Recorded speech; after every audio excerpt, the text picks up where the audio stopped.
Alright guys, so we are looking at protein synthesis part 1. We're in unit 4. This is our second set of outlines. And for these notes, you really need to have an understanding of DNA. So if you don't understand DNA, then you need to go back, watch the other videos, look up some extra videos, Google a couple of words if you don't know what they mean. All these things that I know you know how to do. But if you don't understand DNA, then you're going to have a hard time when it comes to learning about proteins. Because where do proteins come from? The DNA, right? So let's look at just this slide right here, and let's see if we can break this down a little bit. We know that this word synthesis means to make, right? So what is the only other word that you see in that title? Should be proteins. So you know that all we're doing is making proteins. And so your DNA is going to code for those proteins. DNA codes for proteins. Now, what I want you to think about here is where in the cell, because all this is going to have to take place inside of our cell, right? So where in the cell is this DNA? And we know that it's going to be inside of our nucleus, right? And so we kind of talked about this really briefly back at the beginning of the semester when we were doing unit 1, so it wouldn't hurt to be looking over those notes as well. But what's going to happen is we don't want this DNA just up and leaving out of our cell, because that can be really tricky for our cell, right? Because that DNA is so important. It's so valuable. We don't want to just send it out. So instead, we send out a cheap copy of it, which is called mRNA, who's going to link up with some ribosomes, and out is going to pop a protein. So that's just the quick nitty-gritty of what we're doing here. Obviously, we're going to go into way more detail than that. But if that part was confusing, you need to be looking back over your notes. Stacking confusing on top of more confusing is not going to help you get through this. So let's go ahead and look at what your notes say. You got these two guys, George Beadle, Edward Tatum, who came up with this one gene, one enzyme hypothesis. So a gene, let's go ahead and write this in because I don't think it's on your notes. A gene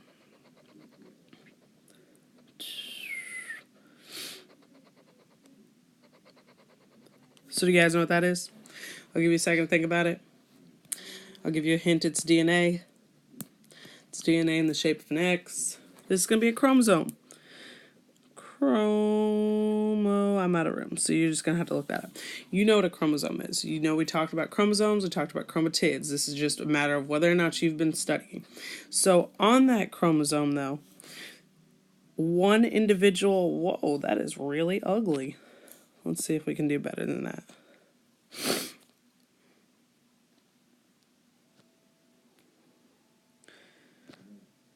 One individual, there we go. Each little individual segment is a gene. So your gene is just like a little tiny piece of DNA. And so what they said is that the hypothesis proposed that a single gene has genetic information for making one enzyme. This later became the one gene, one polypeptide hypothesis. You know what a polypeptide is. So remember that proteins are made of amino acids. Our amino acids, therefore, are our monomers, right? You remember those are the building blocks. So once you get once you get two monomers together, that makes a dimer. And then once you have a whole bunch of them together, it would make a polymer or a polypeptide, because remember that proteins are held together with those peptide bonds. So all that polypeptide is talking about is just a big old protein. As enzymes are a type of polypeptide, which is a protein, which we just said. So I basically said that for no reason. Sorry about it, guys. You'll be okay. And so that's what these two clowns came up with. And they were kind of right on the money, which is why we're still talking about them, right? Because if we had proved it all false, we probably wouldn't waste all this time talking about two guys that got it wrong. So let's look at what protein synthesis is. So you've got two major parts to your protein synthesis, and that's going to be your transcription and translation. That's what these two big words are up at the top. Transcription and translation. And so it's got it broken up for you so that you're looking at prokaryotic cells and eukaryotic cells. Remember that our prokaryotic cells are those basic cells that don't have any organelles, right? They're just simple. There's no nucleus. They don't really have much going on with them. And so in your prokaryotic cell, that DNA is going to be transcribed. And so what does transcribed sound like? To me, transcribed sounds like, I don't know, transcription, obviously. But I see that word script, and it makes me think of writing. Like writing a prescription or a postscript, like that PS on the bottom of a letter, or just scribble. However you need to remember it. So basically what you're doing there is you're taking the DNA and you're rewriting it into mRNA. So go ahead and highlight, underline, circle where it says the process of making a working copy of the original. And then I want you to make a note off to the side of where it says working copy and go ahead and write down cheap copy equals RNA, right? And so this should start to ring a couple of bells because I know we talked about it at the beginning of the school year, right? And it should make a lot of sense right now with it being Thanksgiving, because we talked about how if people come over to your house and get some food and they want to take a plate with them, you don't send them out with that plate of the fancy china, right? You send them out with a paper plate or a plastic plate. Because, you know, it'd be nice if you got those back, and obviously those paper plates cost money, so it's not like you're just giving it away, but it's not as important as if you sent them with your great grandma's plate that's been passed down generation after generation, right? That's something important. That's something you don't want to lose. So with this RNA, when we're sending it out to do work, we want to make sure that it's RNA, that it's not DNA, that we're not sending this thing that's jam-packed full of information out to where it could possibly get messed up. So transcription, it says this is the process of making a recyclable, workable copy of DNA, but in the form of RNA. The recyclable copy is known as mRNA or messenger RNA. Make sure you understand that. Remember, that was one of the bullets that I told you guys in a post earlier this week that you should know. You should know the different types of RNA. So mRNA is your messenger RNA. You guys are going to have to excuse me. The puppy's running all over the place. And it is known as the recyclable copy of the $1 million DNA blueprint, blah, blah, blah. We already know that, right? Just remember that RNA is important, but this is the cheap kind of disposable copy. This is the one that does the work. If it gets messed up, that's okay. The rest of the cell is still going to be kind of okay. I mean, it's not a great thing, but it's going to be all right. And so mRNA is synthesized or made by an enzyme called RNA polymerase, which should make sense because when we were talking about DNA, we said that DNA was made by DNA polymerase, right? So, hang on. Okay. Come on. Look. There you go. So it makes sense that our RNA is going to be made by RNA polymerase. Now the message mRNA will be sent to our construction site with the ribosomes. Come here. Is going to be sent out into the cytoplasm where the ribosomes are. Remember that ribosomes are not organelles, right? They're super important because they're going to make proteins, but you're going to have them in prokaryotes and eukaryotes because they're not organelles. Excuse me. RNA nucleotides use ribose instead of deoxyribose, which again makes sense because it's called RNA, right? If it was deoxyribose, which starts with a D, it'd be DNA. In RNA, uracil replaces thymine. it tells you a little bit about that. All you really need to know is that thymine really big. And you see that mRNA is just a single strand. He's a little skinny guy floating around by himself. So he really doesn't have all this room for thymine. So instead he swaps that with uracil, which is basically the same thing. It's just smaller.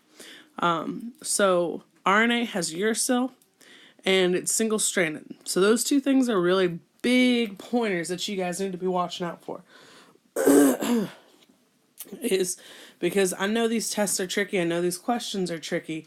You need to be paying attention. Is it single-stranded? Does it have uracil? Then they're talking about RNA.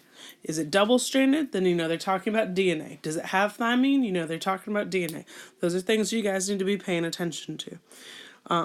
And so the DNA is going to serve as a template, come here, or a guide for making mRNA.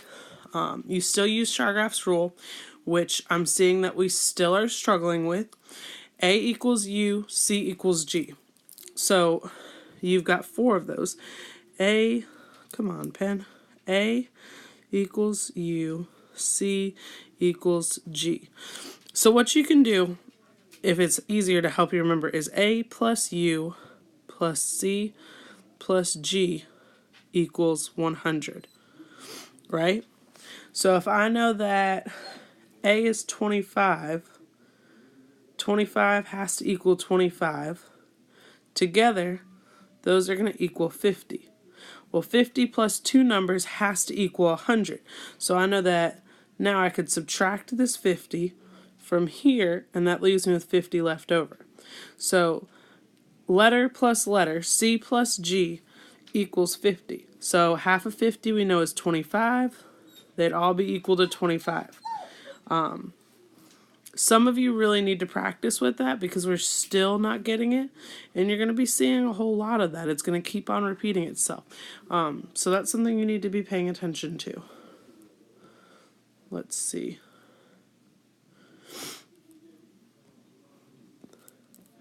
Let's get that out of the way so that way we can see a little bit better on these notes because there's a lot going on. Go ahead and get rid of that too. If my eraser will work. Apparently it will not. That's alright. Go back to the pen. And transcription is considered the first part of protein synthesis. That's why you see it up on the top here. Your transcription is happening here. It's happening here. So remember that the difference here is that you have prokaryotic cells and you have eukaryotic cells down here at the bottom. So your DNA is going to be transcribed or rewritten into mRNA. That mRNA can then leave the nucleus. That's this big thing I want you to see here. In our prokaryotes, your mRNA is leaving the nucleus. In our eukaryotes, the mRNA is leaving the nucleus. In our prokaryotes, do we have a nucleus? No. So all this is going to happen in the cytoplasm. But in our eukaryotes, I want you to notice that our mRNA leaves the nucleus. It's going to link up with a ribosome, and out is going to pop your polypeptide, which is the same thing as a protein, which are sometimes called enzymes. Okay? That second part, where out pops the protein, is called translation. And so this is like you're taking it from one language and you're changing it into another language. So we're not going to use up or throw out our mRNA or anything. You're just translating it. So you could think of the mRNA as saying hi in English, and your polypeptide is saying hola in Spanish, or goodbye in English and adios in Spanish. So we're not taking anything away. We're just copying it. And I didn't mention that with our transcription. But what do you think's happening there? Would it make a lot of sense that we have this DNA that's so important to us and we're just going to use it up when we make that RNA one time? Absolutely not. So we're not taking anything away there either. We just open up that DNA and make a copy of that mRNA. We pull the mRNA out, and then we close our DNA back up, and it can go back to doing what it was doing before. And so that same thing kind of happens with your protein during translation. We're going to talk about that more in just a little bit in a second, but I wanted to finish talking about this first. So in this process, the cell is, hey, quit it. Buddy, quit it.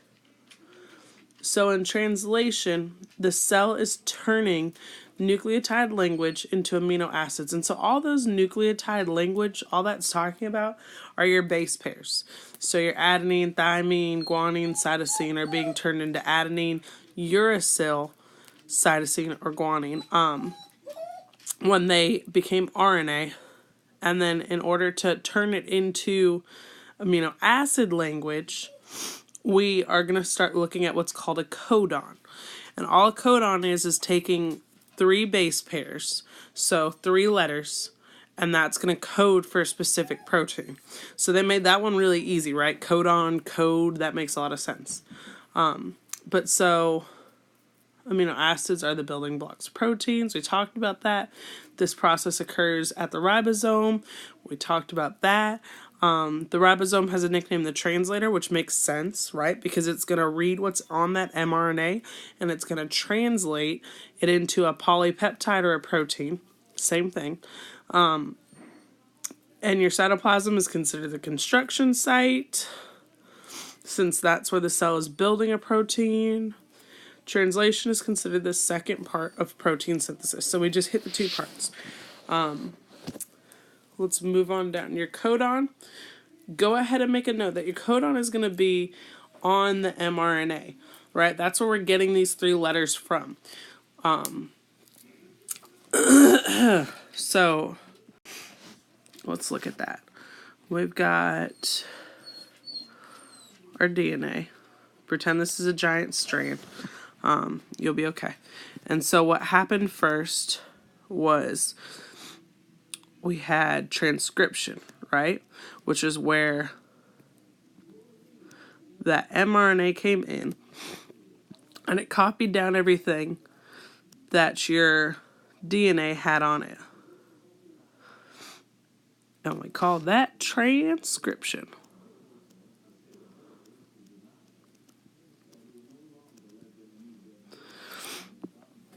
Let's go ahead and label that as DNA so we know what's going on there.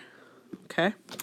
And so then after transcription, we went down out of our nucleus, if we're in eukaryotes. And we made that mRNA, decided to meet up with, I had a whole bunch of colors and now I somehow lost them. I don't know how I lost them, but I did. I don't know. That's not what I want. Oh, that's definitely not what I want. Oh, that's not what I wanted either.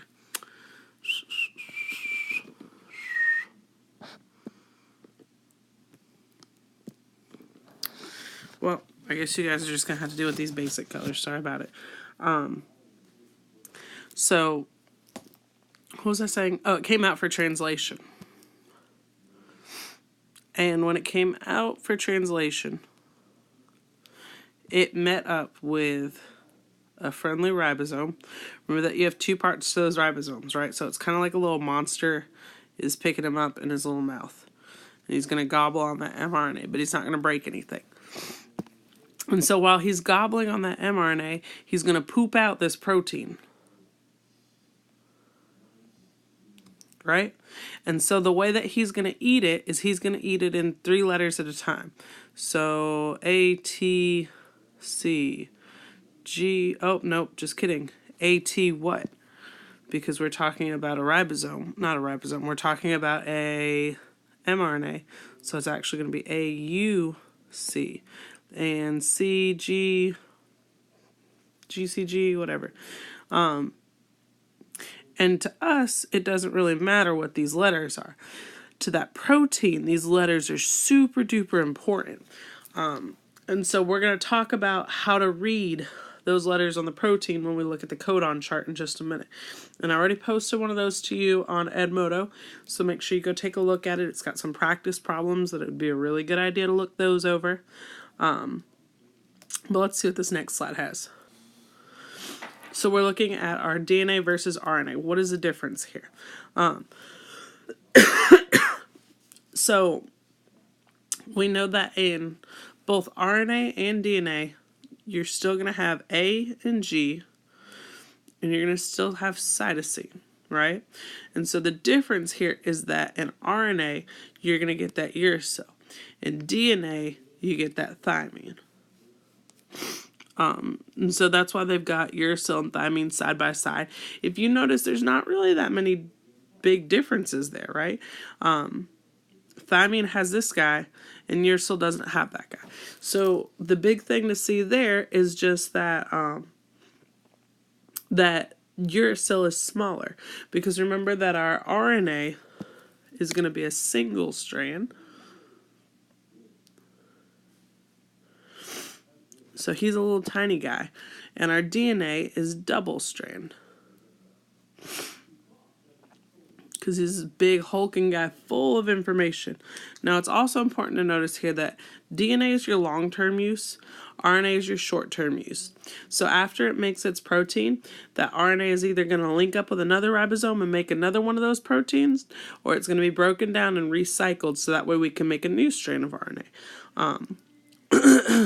And so the difference in our names, we have deoxy versus, oh, I should have done that in the other color.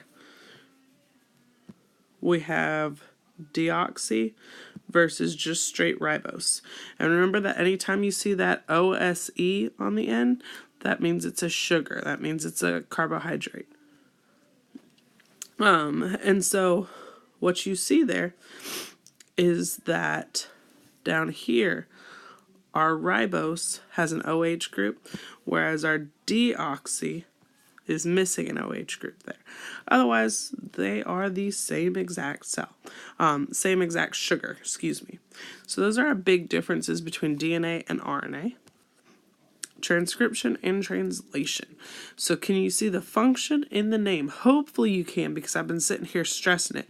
Transcription, we're rewriting something, right? So this is where we opened up our DNA, right? So you've got one strand here. You would imagine up here that it'd look like that, right? So down here you still have the other strand. We haven't broken it. All we did was unzip it a little bit so that way we could wiggle in and make this guy, this strand of mRNA. And so it's important to remember that it's going to be read from 5 to 3. So that's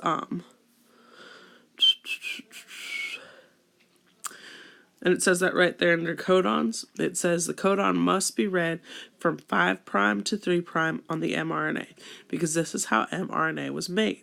So that means that we started over here and we made this A, right? And then we came over, we made this C.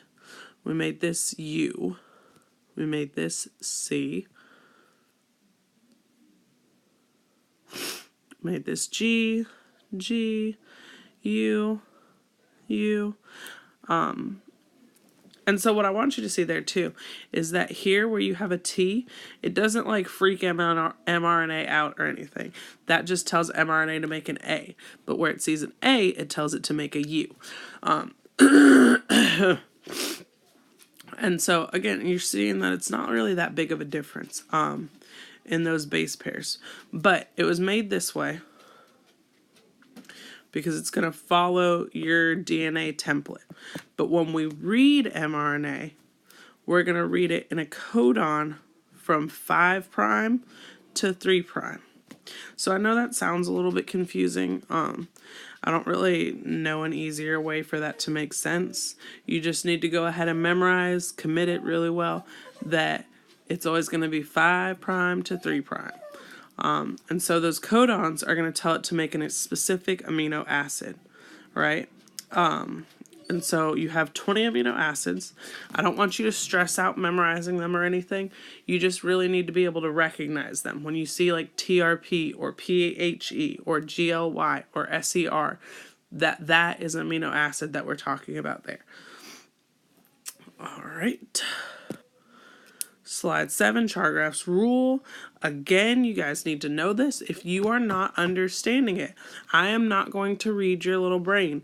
I need you to be able to speak up and say, hey, Miss Davis, I really don't get this. Can you please explain it again? Because at this point, I am at the point where I'm assuming that you know it. We've had 2 quizzes on it already. It's shown up in our notes a couple of times, so there's really no excuse for you guys not to understand this. I don't know why they threw Marshall in there.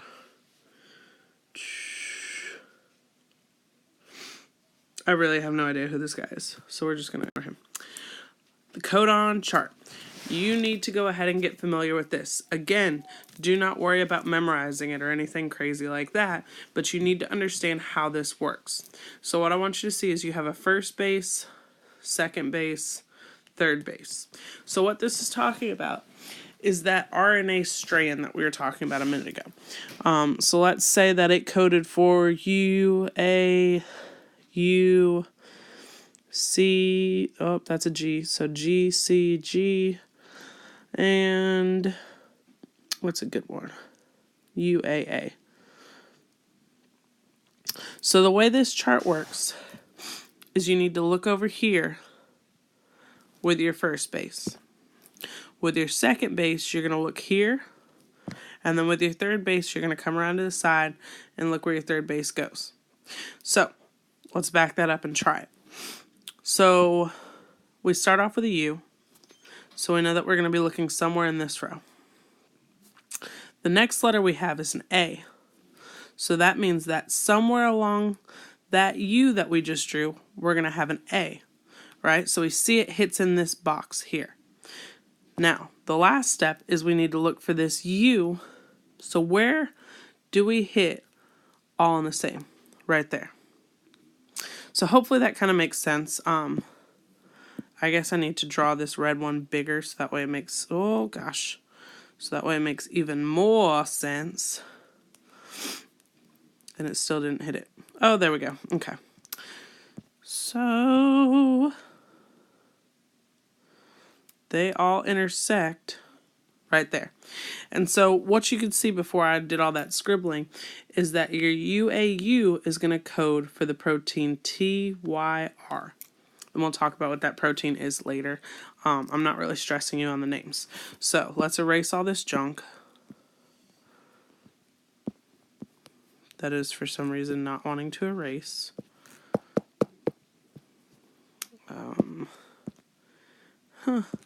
Okay. Oh, okay. Well, that'll come out. Interesting. I don't know. Let's just look at the next one. So here's what we're going to do. Went too far. There we go. So we just coded for TYR. So let me go ahead and rewrite that one. So the next one we have is GCG. All right, so let's see what happens with this one. So we're going to start again with the first one being red. So we got to come down here. And our G's are all down here.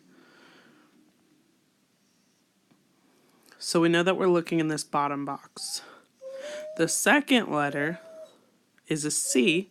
So I need to follow this one down here. And so we see that they meet in this box, right? Second box from the left on the bottom row.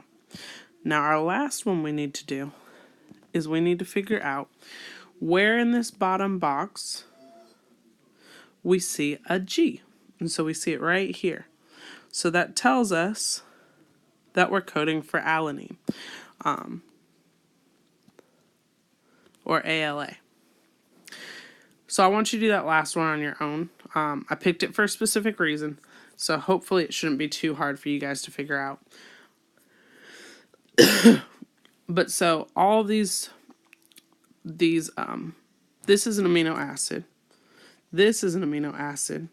This next one is kind of an amino acid, but not really, because hopefully by now you found it, is stop codon.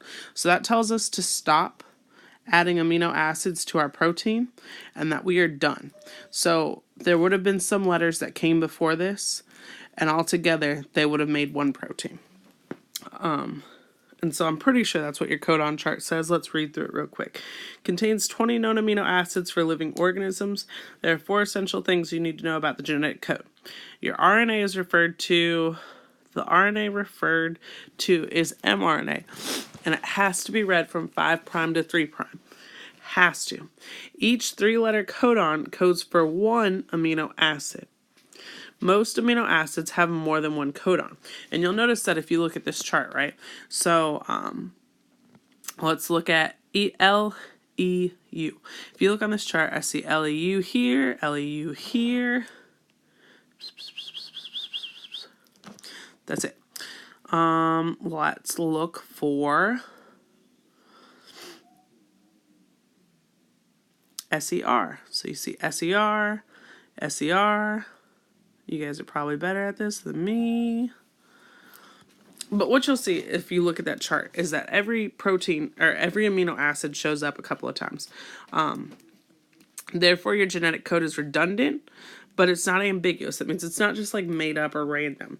It's very specific, but it kind of repeats itself. It kind of covers its own tail. 61 of the 64 possible codons codes for an amino acid.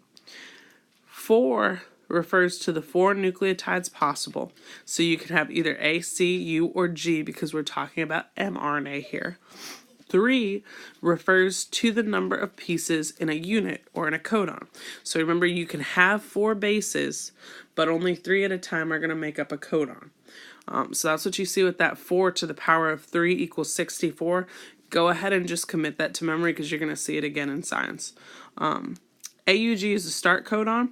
So on this protein that we made right here, it would have started with AUG somewhere out in front, and that tells us to go ahead and start making it. UAA, UAG, and UGA are all stop codons. This tells us to stop making the protein. And so this chart is universal for all living organisms and viruses. What that means is that this chart is what the DNA inside your body used to make the proteins inside of your body. This chart is what the DNA inside my body followed to make the proteins inside my body. Now, the really cool thing to me about this chart is that everybody uses this chart. If you Google it, you can find a chart just like it. So what that means is like, yeah, we're just freshmen at Sumter Central High School in this little bitty town in Alabama. But you have people all over the world that are using this, and not just kids in high school, but like legit scientists, people who are coming up with cures to diseases and all kinds of cool stuff like that have to use this same chart. So I think that's kind of neat to keep in mind. Viruses are not considered living. We will talk about that. Unity University, blah, blah, blah, blah, blah, blah. Okay, so all that's talking about there is basically evolution, which we are going to get into. I know some of you aren't comfortable with that. You're just going to have to get over that. This is one of those things that you need to know in order to get out of this class. But the idea is that because this is universal, because everybody uses it, that mRNA probably came first and DNA evolved from that mRNA, which makes sense, again, if you think about it. Buddy, come here. Buddy. It makes sense if you think about it, though, because your mRNA is just this one little teeny tiny single-stranded thing, right? And we know is this giant thing. So it would make sense that your mRNA would lead into DNA because DNA is more complex. The codon will match the anticodon sequence in the translation phase of protein synthesis. Reading frame, just repeating again, that it's going to be 3 nucleotides all put together, so that's one codon, and that it has to be read from the 5' to the 3'. they give you an example, which would be the big dog ran. Each one of those words is 3 sentences. I can't shift it over. I can't drop anything out. Otherwise, it's going to mess up that whole sentence. It's going to mess up all the meaning behind it. And interestingly enough, this does happen inside of our DNA and our RNA, and that's how you get some mutations. But that is a conversation for another time. What I want you guys to be able to know from these notes is, what are the main parts to protein synthesis? And what is the common unit of language between the two? And how to use this chart right here. Alright, so I'm basically giving it away to you guys here. If you've watched this video, then you should be set come Monday morning. Remember that Monday, you need to have notes completed on protein synthesis part 1. Alright, so I will see you guys in a couple of days. Happy Thanksgiving.